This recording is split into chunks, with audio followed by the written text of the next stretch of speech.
একদিন হযরত আলী রাদিয়াল্লাহু তাআলা আনহু নামাজের জামাতে শরীক হওয়ার জন্য ঘর থেকে বের হলেন।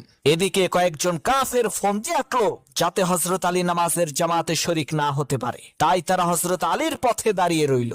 হযরত আলী তাদের কাছে আসলে তারা হযরত আলীকে জিজ্ঞেস করলো, আলী, আমরা তোমার কাছে কিছু জানতে চাই, দয়া করে আমাদেরকে বলবে সেই বিষয় সম্পর্কে? হযরত আলী বলল, কি জানতে চাও বলো। কাফেরেরা বলল, হে আলী, তুমি বলো তো কোন প্রজাতির প্রাণী ডিম দেয় আর কোন প্রজাতির প্রাণীরা বাচ্চা দেয়? সেই কাফেরদের প্রশ্ন শুনে হযরত আলী রাদিয়াল্লাহু তাআলা আনহু সাথে সাথে উত্তর দিলেন, যেই প্রাণীর কান বাহিরে থাকে সেই প্রজাতির প্রাণীরা বাচ্চা দেয়, আর যেই প্রাণীর কান ভেতরে থাকে সেই প্রাণীরা ডিম দেয়। সেই কাফেরেরা লক্ষ্য করে দেখলো কথা তো সত্য। তারা বিস্ময়ে বিমূঢ় হয়ে বলতে লাগলো, সর্বনাশ, আমরা নিজেরাও তো এই প্রশ্নের উত্তর জানি না। হযরত আলী কিভাবে এর নির্ভুল উত্তর দিল?